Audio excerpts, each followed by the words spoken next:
either one of these any good? Wow, this is a good movie! It's pretty good. Well, the director from yesterday doesn't think so. It stinks. You sorry? You waste our film. It's so bad!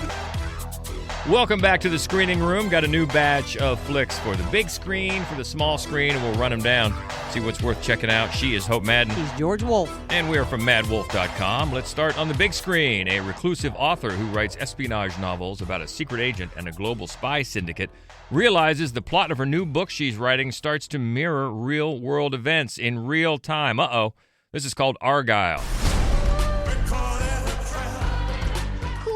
People. Real-life spies. Why would they care about me? Because you're a goddamn fortune teller, Ellie. What you wrote in your new book actually happened, and you kicked a hornet's nest you didn't even know existed.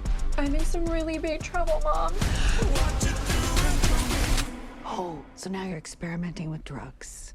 I want all assets on them now. I need her to write the next chapter.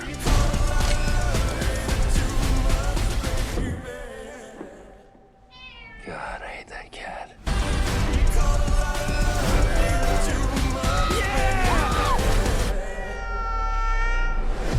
It's time for you to meet the real Agent Argylle. Oh my God. Oh my God. Oh my God. Well, this is disappointing for a lot of reasons, starting with the fact that it's not an origin story about the die-hard chauffeur. That's what I need, Argylle, and I'm guessing if they do make it, it'll be better than this. It's just a disappointing mess. It's one of those where maybe 10 minutes in, you're thinking, why did this not go straight to streaming? Yeah, that's a really good question. And you think about some movies that have gone straight to streaming, and they merit the big screen a lot more than this one did. And I guess, as you said, it's got a really impressive cast. It does, but then I think of, remember the one, was it Red Notice? With The Rock and Ryan Reynolds and Gal Gadot. Yeah. I mean, those are big stars. That movie was terrible. It was terrible. Also. It was well, terrible. It went also. right to streaming. Yes, as this is where it should have been. It's where this should have gone. But anyway, this is the latest from the director is Matthew Vaughn, known for, well, we loved Kick-Ass years ago. He did that. But since then, he's really been all about the Kingsmen. Which is unfortunate, right? Because the first one was mediocre, and then now he's just beating this dead horse. Yeah. Anyway. So it's more spy fun, and it's got a big star-studded cast. Now, not all of them are in the movie very long. Right. Because what it does is it splits, and I think this is one of the weaknesses of it.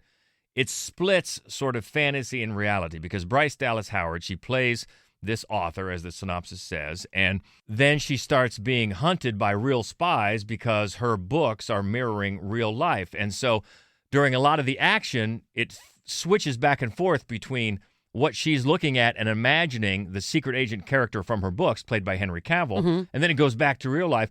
And a little bit of that can be engaging. I'm thinking of the scene we loved from American Fiction, where he did that. Oh, yeah. But it was only a couple of minutes, and then you're done. Yeah. This continues pretty much the entire movie, and I think it just mutes any momentum or any fun that you can have on one side or the other. But that's just one thing. One small, yeah. I mean, it's one of the things is it is. You know what made me think of was that Sandra Bullock movie with Channing Tatum a few years ago. Similar, right? She writes spy novels. He's the cover girl. He's like the cover model. Right.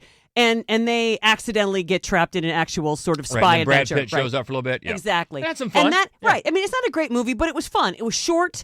It looked good. It was kind of funny. It was enjoyable. This movie is 2 hours and 15 minutes long. Yeah. First of all, it doesn't look particularly good, and it is not funny at all. In fact, some of the CGI is pretty shaky. Let's talk about that cat for a second. Okay, the cat, if you've seen the trailer, you realize the cat is prominently featured. And the cat is prominently featured in this movie, and you're wondering at the end of it, why? Right, exactly. It served no purpose whatsoever, and it's just a bad CGI cat. It is. And the film, I think, in the script, written by Jason Fuchs, really thinks it's a lot more clever than it is. It really seems self-satisfied with all these twists, and the marketing is really going out of its way to say all the big secrets. Don't spill the big secret. Yeah. And there's a bunch of twists. Some you can see coming. Some, all right, I grant you can't. But they just really out-cutesy themselves. After a while, you're like, oh, come on. It just is so silly and so contrived. As much as I like people like Sam Rockwell. Love Sam Rockwell. Oh, yeah. And his chemistry with Bryce Dallas Howard is fine. Sure. It is. But where this movie goes, I'm telling you, half an hour, 45 minutes in, you're looking at your watch. Yeah. And like you said, it goes on for 2 hours and 15 minutes. Yeah, I mean, and by the way, there is a stinger. There is something to sit through for the credits, just if you do go. And here's the thing. I was so annoyed by that stinger that I was actually angry that it was there. Yeah, it's a little curious. But yeah, you've got a lot of people popping up. Samuel L. Jackson and John Cena. Dua Lipa is in it for a little while. Ariana DeBose is in it for a little while. Richard E. Grant. So you keep seeing Yeah, Bryan Cranston, Catherine O'Hara. Oh, I mean, yes, a ton of people. Exactly. And some, as I say, are in it only for a little while because they may be like Henry Cavill, just a character from her books that she's imagining how it might play out. He's in it for a little bit. He comes back. But you're right. The most of the other sort of like, Dua Lipa. she's in it for and John 5 Cena. seconds. Yeah. But anyway, it's really overly cooked and overly satisfied with itself. And the fun, what fun there is, wears out very, very quickly. Because the original Kingsman had some fun to it. Even a movie like say Bullet Train. Now that one wasn't a great movie. Oh yeah, it but had some fun sequences it was for sure. fun and well shot and enjoyable to a point. Right. One of the things you bring that up because there is a sequence on a train. So, you think of Bullet Train. One of the things about the sequence on the train, about the dance sequence, about the sequence in the palace, every single one of those goes on for about 4 minutes too long. Yeah, in this every movie, yeah. single one. Yeah. And so that you get to this final dance number in this, cloud of gas, and you're just like, you're just staring at your watch like, oh my God, can this movie please be over? Yeah, really, really disappointing. And again, one that I'm very surprised, especially when you hear, and we mentioned this, I think going in to watch this, when you hear of a movie like Roadhouse. Now, we haven't seen it. Roadhouse may be terrible, the new Roadhouse, but it seems it's probably terrible. It seems to have such a built-in audience that we were surprised that it's going straight to streaming. Yeah, and a big star and a big director. Well, something like this goes to the big screen because this just screams that it would have been better on streaming. But anyway, it's in the theaters now. We were very much disappointed, but if you want to check it out, there is a stinger at the end, as we said, and it's in theaters now called Argylle. Let's stay on the big screen for a comedy. A 30-something eternal bridesmaid goes on an empowering and often hilarious journey of self-discovery. This is called Scrambled. If I don't spend $13K to freeze my eggs, I might never be able to have kids. Meanwhile, you're going to wait till you're 70 to have a baby with an influencer. That is accurate, and I'm not embarrassed about it. What's new with you, Nellie? I'm thinking about getting my eggs frozen. That's amazing. Maybe I should have a baby shower. But you're not having a baby. What if I screw this up? I don't even know if I want kids. I've seen Euphoria. You're not going to screw this up. I'm either going through a renaissance or amidst the worst crisis of my lifetime. Here we go. Down here, you look like, I'd say... Virgin? Definitely not. Okay. This is the brainchild of writer and director and star Leah McKendrick. Been around for a while doing different projects. I believe it's her first feature as writer, director, and star. And it's impressive and it's funny, but it also reminds you of the old adage, I think as I said this in my written review, where people talk about comedians making jokes to hide pain. I mean, there's a real serious issue at heart here. And apparently it's an issue that she has dealt with. So this is semi-autobiographical about her character named Nellie, and she's 34 years old, and she's just committed to the single bitches for life, just partying and loving it, and even though she is still smarting from a recent breakup, but she looks around and all of her crew, a lot of her crew, like Ego Nwodim from SNL, and then the always welcome June Diane Raphael. She's one of those that pops up in small roles and just improves everything. Yes. Anyway, a lot of her crew now is settling down, getting married, starting families, and she's looking around, and she's 34, and she realizes that while maybe her mind and her body still ready to mingle, as her friends remind her, those eggs are not. And so she realizes that if she someday wants to be a mother, she's got to freeze them. And so that's the journey. That's the quote-unquote conflict here, because when she goes on that journey, she has to go up against the social, the physical, and the financial burdens. And one of the things this movie does is point out to people who may not be aware of what all that entails, just what all that entails. Right. And it's a lot. And but this sounds very serious, and it is, but there are also some laughs here. Early on, it's more of the laughs like, say, train wreck type Sure. with the lifestyle. But then as she gets into making this choice, and especially with her family at home, her dad is played by Clancy Brown. Yes, please. Yes, kind of a different role for Clancy Yeah, Brown. A little goofy. he's usually a heavy. Yeah, but he hears about her plan and calls it a millennial feminist voodoo, which I thought was kind of funny. And then she's got a brother who's just this obnoxious yuppie type. And, and he's against it, and he's pretty much against her whole lifestyle. And she's like, well, what do you're going to be 70 years old and have kids with a young influencer. And he says, yes, that's right, and I'm not sad about it. So they go back and forth, and you get laughs there.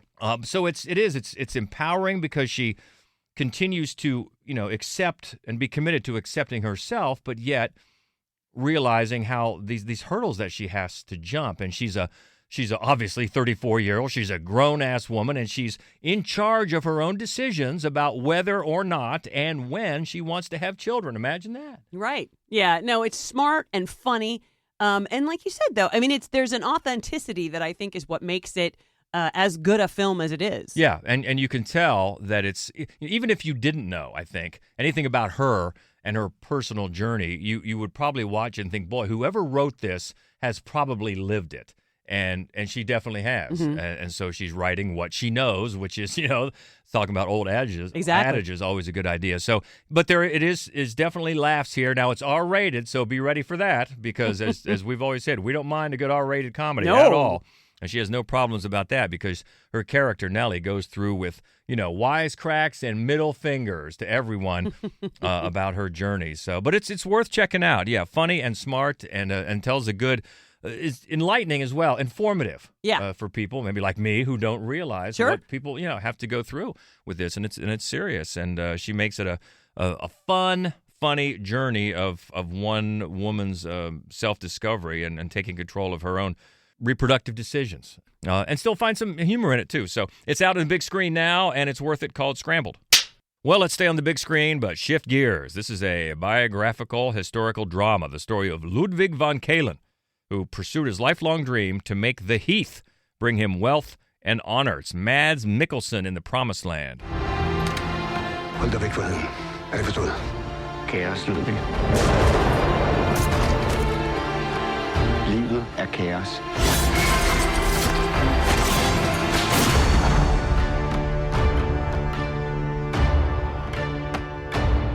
On TV this morning, the hosts weren't sure who Mads Mikkelsen was. They recognized him, but they weren't sure why. If anybody on earth hasn't seen at least a dozen Mads Mikkelsen movies, rectify that situation right now. Well, he is great in everything. He is, and he's got an unforgettable look. He really, does. Once you've seen him, like, oh, that guy, yeah. He's in a ton of great stuff. And I think you mean to say that he's stunning. And he's great in this. And this is a very good movie, and it is based on a real-life person. It's based on a historical novel. And, yeah, Ludwig was a longtime captain in the German army, and he comes back home to Denmark in 1755, and he's got his pension, his military pension, but he's not rich by any means, but he's got these dreams of nobility, to move up in class, to move up in status, and he has a plan to do it. He goes to the king, King Frederick, his king's court, with an offer. If he can tame this uninhabitable land called the Heath, the Danish Heath, and make it worthy and make it capable of holding settlements, of farming, if he can do that, which no one else has been able to do, the king's people have pretty much given up on it. If he can do it, then the king will grant him a noble title, a manor, and servants. So that's his ticket to moving up in class. And it's not going to be an easy job. The soil is very inhospitable. Plus, he's got roving gangs of outlaws to deal with. And he's got this sadistic county judge down the road who doesn't want the land to be settled because he views the land as his, and any settlements that come in that are sanctioned by the king takes away this county judge's power. So Ludwig has all these things going against him, And this is a movie he reunites with the co-writer and director is Nicolas Argylle, and I think I pronounced that right. They worked together on a great movie from a couple of years ago called Riders of Justice. Maybe my favorite Mickelson movie. Oh, my God. Look it up. Oh, it's so great. Good. Now, the director here didn't direct that movie. He wrote it. But, man, it's so worth checking out. So they're back together working together. Riders of Justice was funny. Yeah. This one is not. No. Not at all. This is serious, but it's a sweeping, historical epic. It goes in different directions. It looks great.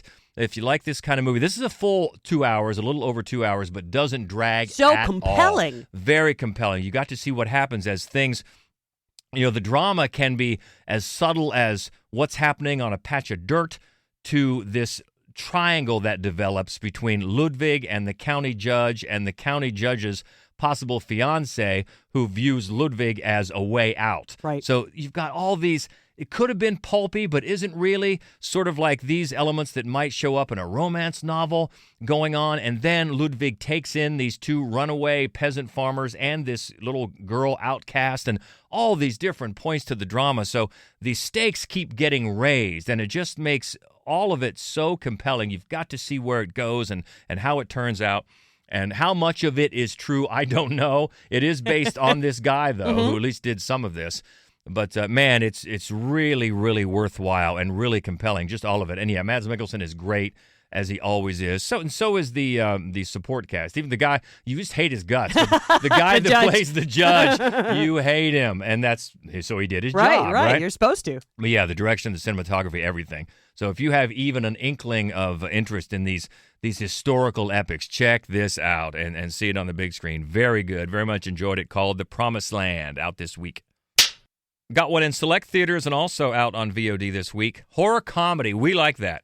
Following an act of bullying, Woody High School senior Javier develops psychic abilities, which he must use to stop a mysterious serial killer targeting his classmates. This is Departing Seniors.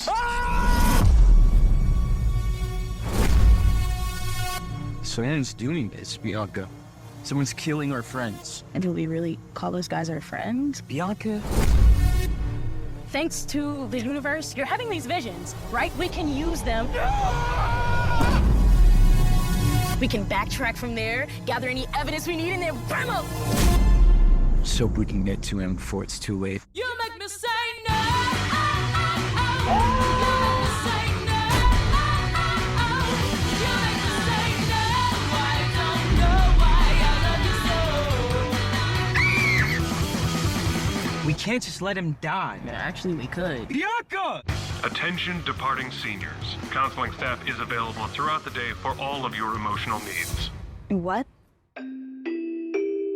Now, this is one that we got to see last fall. This premiered at Nightmares Film Festival here in Columbus. It did. And it was a big hit. Oh, yeah. It's just a huge crowd pleaser. It's a horror comedy, and it sends up the traditional tropes of, like, your high school slasher in a Scream-esque way.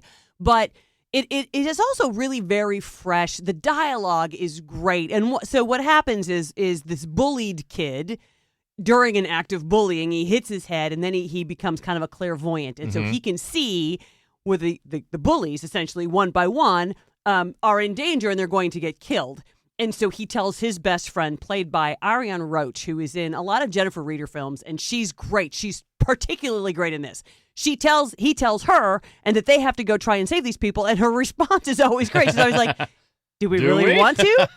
Like, how important is that, you know? And the two of them, their banter. Yeah, Javier is played by Ignacio Diaz Silverio. He's so good. He's so good in this movie. You love him to death. The way he delivers lines is so full of tenderness and humor. He's very witty. But it's not just those two. I mean, the bullies, too. Each individual one, they each get a moment to be sort of interesting and introspective and human, but at the same time, they're absolute dicks. It's just that this movie, Claire Cooney is the name of the director, and she balances the humor and the pathos and the horror in this movie so well. And that's no easy trick. No. I mean, we talk about that all the time. How many times do you hear us talk about clash of tones and things like that? But when you get it right, it can really work so well as it does here. Yeah, Claire Cooney, the director. The writer is Jose Nataris. And they just hit on that sweet spot we've seen other movies have fun with this. We just saw Totally Killer do it. Oh, sure. And mix in a little Back to the Future. But when you're having fun with that genre, which is very, very popular, let's sure, of course.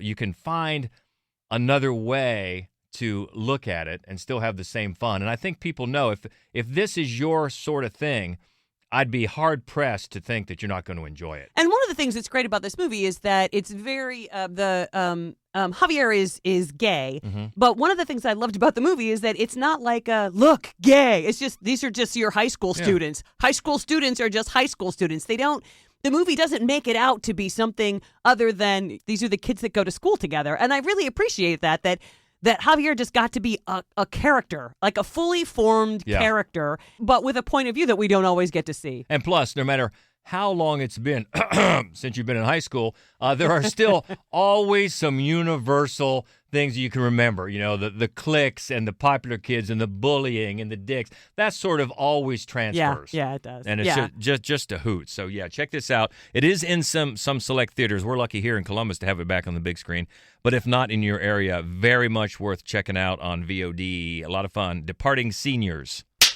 Let's go to Netflix for a documentary. On January 25th, 1985, dozens of the era's most popular musicians gathered in L.A. to record a charity single for African famine relief. Setting egos aside, they collaborated on a song that would make history. It's the greatest night in pop. 1, 2. We are the world. We are the children. Must be in a dream, huh? Hello. But we only had one night to get this right. We'll start chopping wood. If we stop for a minute, this thing's gonna be chaos. Again, for me, I don't want to open a can of worms. From that moment on, I was nervous out of my brain. People didn't know what we were gonna be doing. There's really no excuse.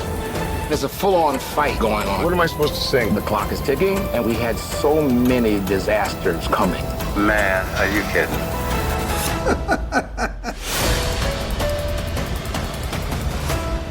The greatest night in pop was that one day that I got to meet Duran Duran. But this can be the second greatest night in pop. Is this the second night? Yeah. Well, they got to get that right. Yeah, this is, if you remember that song and remember that time, it's going to mean a lot more to you. I mean, this is right in our sweet spot, obviously. And if that's the case, this is fascinating because it's interesting that it's taken this long to get a real behind-the-scenes look. I mean, the video for the song was filmed when they were recording it, so you see a little bit of backstage stuff there because that's when it happened. But you go really deep into it here, and it is fascinating. I mean, the lead host, I guess, is Lionel Richie to take us through this. He's listed as a producer as well, and he's the main one that they talk to. But he was a songwriter, right? Yes, he was one of the songwriters with Michael Jackson. That's a funny story. I mean, he's got some great stories about how it came to be, and how they got everybody together. Number one, they pretty much settled on the fact that the only time to do it was the night after the American Music Awards because so many people were going to be in town anyway, and that would be the time to do it. And then they started looking at people that weren't going to be at the awards that maybe they could still get, and they weren't able to get some of them, case in point, say Van Halen, because Van Halen was on tour at the time. Anyone on tour at the time wasn't going to do it. Talking Heads, they tried, couldn't do it. But somebody like Springsteen had just happened to wrap up his tour the night before, so he came in. A lot of the rest of the people were already going to be at the Music Awards, so they got him there. I was going to say Springsteen. So for us watching it, one of the best parts of the movie is that he is involved, not just obviously in the archival footage, but they talk to Springsteen. Yeah, he's one that they talk to currently, a new interview the most. Lionel Richie, Bruce, Cyndi Lauper a little bit, and Huey Lewis gets a lot of time as well. And then they talk to like the recording engineer, some people that were involved, and also a woman in the office at Lionel Richie's manager at the time, Ken Cragen, legendary guy in the business. He was also one of the driving forces behind Hands Across America.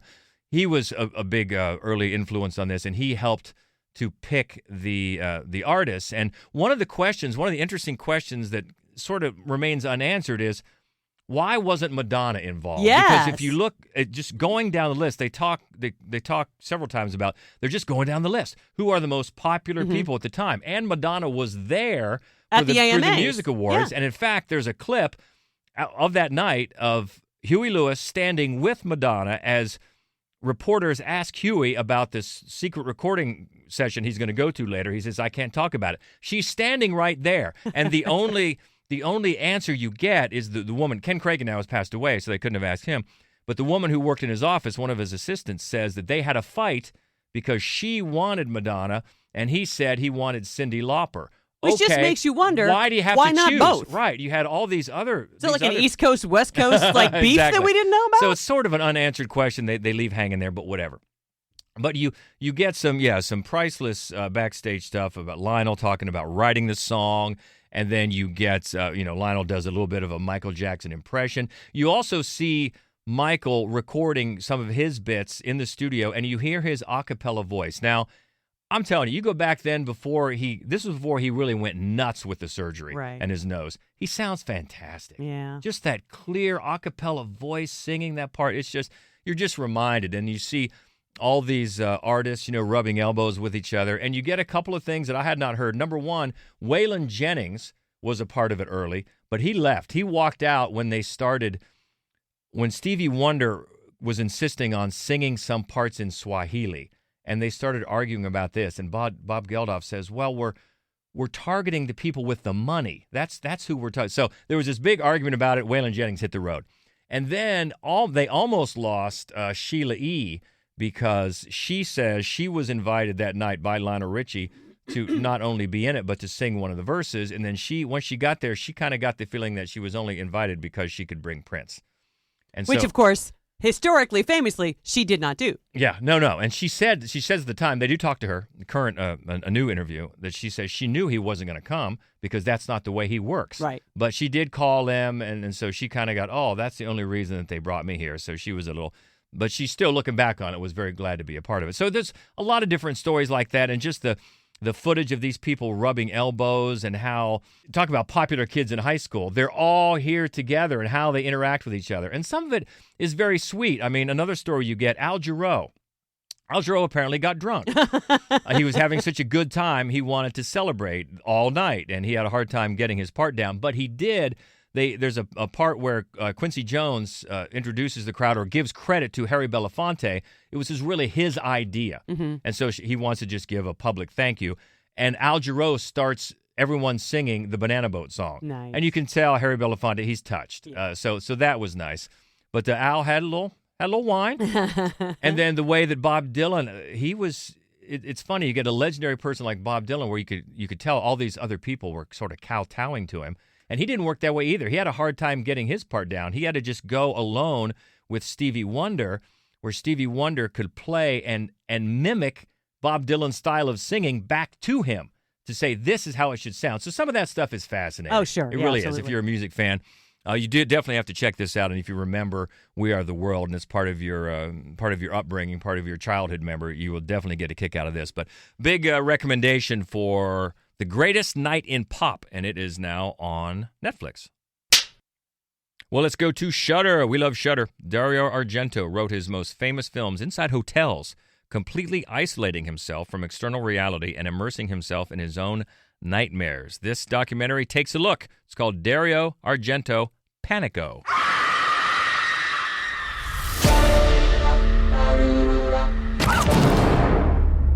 He's more like a painter or a musician, you know. Era di un fascino per una diciottenne senza fine. Aveva il senso dell'umore. He really seems to get a jolt out of the terror. Io cerco il panico, che è una scatto in più, che è una penetrazione più profonda. This is from filmmaker Simone Scafidi, who did a documentary a few years ago called Fulci for Fake. So if you're going to do Fulci, that's right. I guess you got to do Argento. Exactly, right? exactly. This is not the first documentary about Dario Argento, although in the one I've seen, the two I've seen before, Argento doesn't participate. So it's a lot of archival footage because he's done a lot of interviews over the years, but it's not there. You know, the filmmaker themselves isn't talking directly to Dario Argento, which is one of the reasons that this one seemed the most interesting. The filmmakers follow him into, quote, seclusion in a hotel where he's going to write his next movie, which is a funny idea because he's not secluded. There is a film crew in the room with him. which seems like it defeats the purpose. But then Scafidi talks to a lot of different people, and they sort of go somewhat chronologically through Argento's career. So it's interesting to hear people sort of, because you can take his career in chunks. There's the early, very giallo, and then he makes this weird turn into like historical comedy that was a massive bomb, and then he returns to horror. He does the supernatural stuff. He comes back to giallo. And then he moves into the 90s and 2000s, which is where most people sort of think he stopped being very good. And so it's interesting.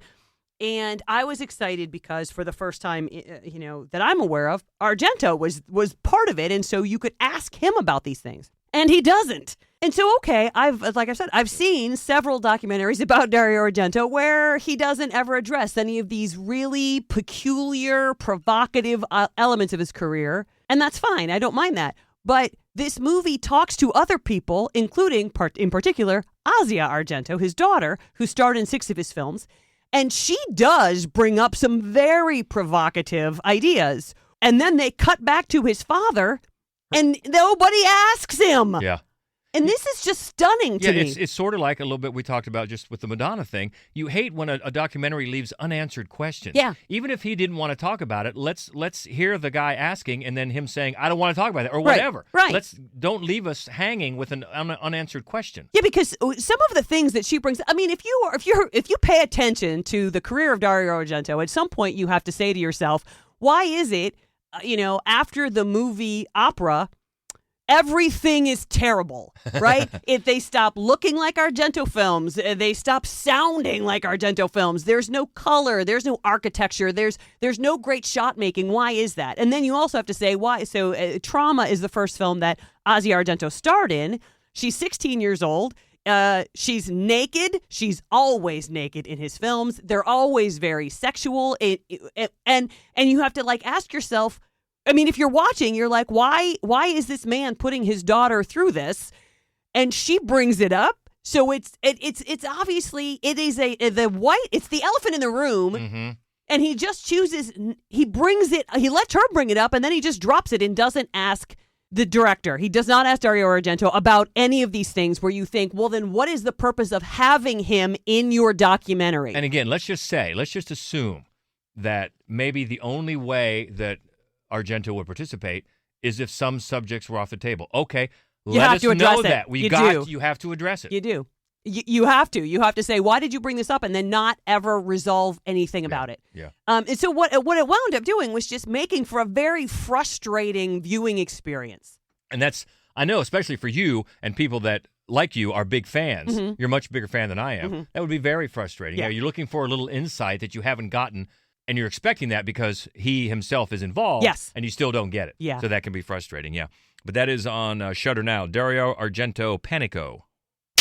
Let's go back to theaters for a comedy drama. A teen girl is diagnosed with a reproductive condition that upends her plans to have a sex life, propelling her to explore unusual methods. Her relationships are challenged with everyone in her life, but most importantly, herself. This is called Fitting In. I just want you to feel like a normal teenage girl. I'm not normal. You're still you. And I think you're pretty perfect just the way you are. This is the moment we've been waiting for. Come on now, will you let go? This has been the worst few months of my life, as I was embarrassed what people would think. This is the moment we've been waiting for. I love all of you exactly as you are.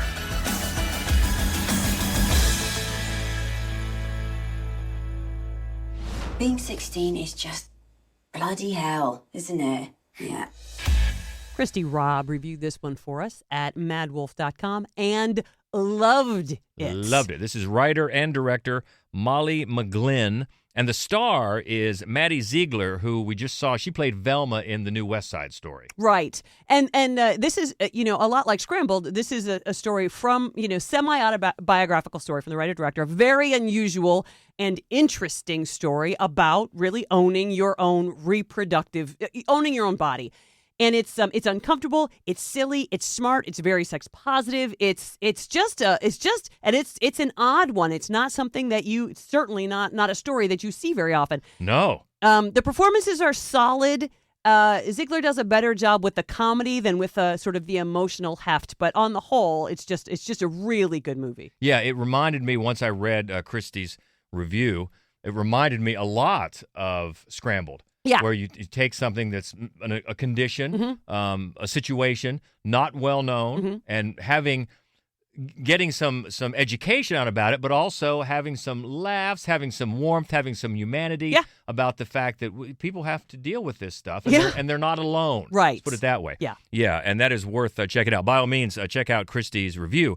That's at madwolf.com, but it is in theaters now, called Fitting In. And one more, an action-adventure comedy. This is a 19th century supernatural winter epic. A drunken Applejack salesman must go from zero to hero and become North America's greatest fur trapper by defeating hundreds of beavers.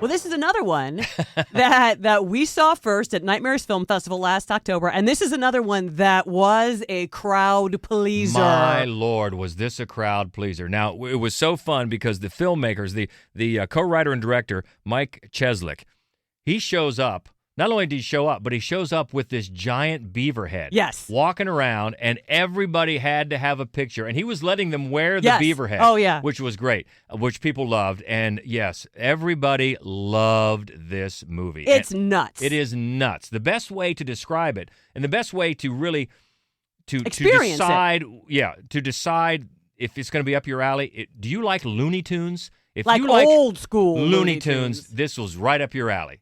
Yeah, it's like a live-action Looney Tune. It's very much like that, where and I don't think there's any dialogue, and this fur No, there's trapper, noises. There's there's a grunts lot of noises, things like that. You know, and he just finds himself in these bizarre situations out in the frozen tundra, and he's always up against these beavers, these very wild-y beavers. Yeah. It's nuts. It is. It's such a feat of filmmaking. It really is. And you were telling me, I think if you were talking to him, a five-year project that he put this together. The look of it is fantastic. Yeah. The complete vision of what he was trying to get across and get on screen, he does it. I mean, it's wonderfully put together. It's slapstick. It's silly as it can be. Oh, as it can be. But I'm telling you, if that is your thing, and for the crowd of people that we saw it in, it was their thing. It was. You are absolutely going to love it. I mean, this could be a cult favorite for years and years to come. Yes. And this is another one, even though it's also streaming. If it's in your area,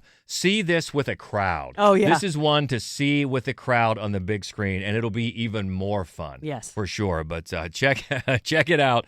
Hundreds of Beavers. It is out starting this week. Okay, let's schlock and roll. Let's all go to the lobby. Let's all go to the lobby. Let's all go to the lobby. It's lobby time. Checking back in with Daniel Baldwin, a.k.a. the Schlocketeer, for the latest studio news. What's going on? Well, The Marvels will premiere on Disney Plus on February 7th. Last Voyage of the Demeter will hit Paramount Plus on February 11th. Next Goal Wins hits Hulu on February 15th, and then a day later on February 16th, Oppenheimer will debut on Peacock. So a lot of streaming premieres on the horizon there. Yeah. And then moving on to newer films, Peter Farrelly's latest comedy, Ricky Stanicky, will premiere on Amazon Prime on March 7th, and that stars Zac Efron, John Cena, and William H. Macy. Then there's the martial arts action thriller 1% Warrior. That'll be hitting VOD on March 12th, followed by an April 5th streaming premiere on Hayya. My favorite name of a network. Hayya! Yes. Saban Films has set a March 15th theatrical release for their crime thriller Knox Goes Away, which both stars and was directed by Michael Keaton. And it also has Al Pacino, James Marsden, and Marcia Gay Harden in it. Wow. Has Michael Keaton directed before? He has. I'm wanting to say there was a sports drama back in the 2000s, but it's been a while. Been a while, okay. And then Neon will release the psychological horror film Immaculate in theaters on March 22nd. That's the latest from The Voyeurs director Michael Mohan and stars Sydney Sweeney as a young nun who discovers terrifying secrets about her convent. So that sounds up Hope's alley. Yeah. It does. Also, having been 12 years in Catholic school, as everybody knows, a lot of nuns look like her. a lot of females who look like her decide, I think I'll be a nun. Can't get a date. That's right. What else am I going to do? March 22nd sees the VOD release of detective thriller Sleeping Dogs, which stars Russell Crowe, Karen Gillan, and Martin Sokas. And March 29th is the Netflix premiere of the new French remake of The Wages of Fear, which was last adapted by William Friedkin in the 70s as Sorceress. Oh, I love The Sorceress. Saw it in the theater when I was a kid.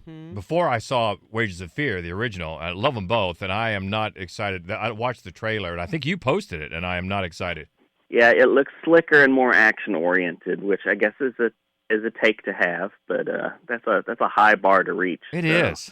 I mean, the trailer looked like I was really expecting Jason Statham to come out or something like that. It looks like just a cheaper, more superficial take on it. Yes, it does. Well, we'll see. Open minds, right? It sounds right. open. Your mind sounds open, George.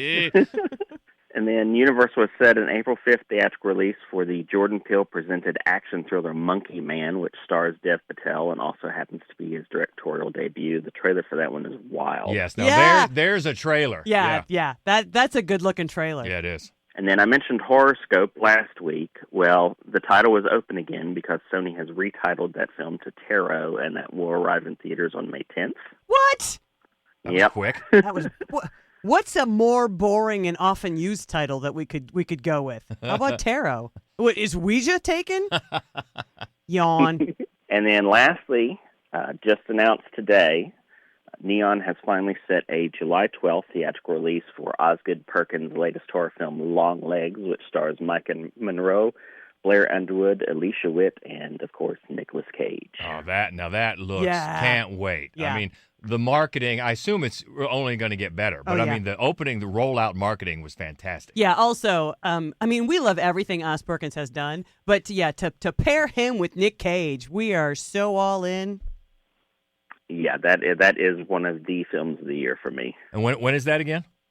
July 12th in theaters. Mark it down. That's right. I do want to, while we have you, I want to point something out that I forgot to mention last week that I think we can all be up in arms about. So the Razzie nominations are out, and nominated for Worst Actor, Russell Crowe in The Pope's Exorcist. Now, I don't know about anybody else. That movie was terrible. It was absolutely terrible. He was spectacular. He was so much fun in that movie. How are the Razzies still a thing, really? I don't know.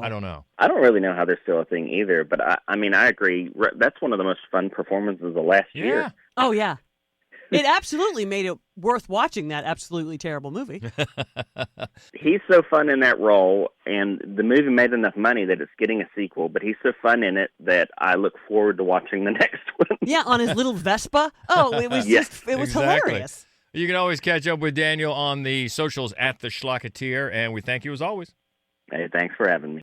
Looking ahead to next week, one that's been on our radar for a while called Lisa Frankenstein finally drops. And also the Oscar-nominated The Teacher's Lounge. One called Out of Darkness. Willie and Me. Restore Point. Marmalade. Molly and Max. Float. The Monk and the Gun. And Ghost Written. Okay, that's all next week. But boy, a lot of variety to talk about this week. What are you liking? Maybe you still like Argylle or The Promised Land, or you like some Departing Seniors Scrambled. There's comedy, there's drama, there's horror comedy. There's a bunch of stuff this week, and that's good. Choices. So let us know. We always like to keep the conversation going. You can find us easily on Twitter at Mad Wolf, also on Facebook and Instagram. It's Mad Wolf Columbus, Threads as well. And the main website where you can find all of our written reviews and our other horror movie only podcast called Fright Club. That's all there at madwolf.com. So keep in touch. Enjoy the movies, and we'll talk again soon. Until then, be well. She is Hope Madden. He's George Wolf. And this is the Screening Room Podcast. See ya. I do wish we could chat longer, but I'm having an old friend for dinner. Bye. Okay, everybody, that's a wrap.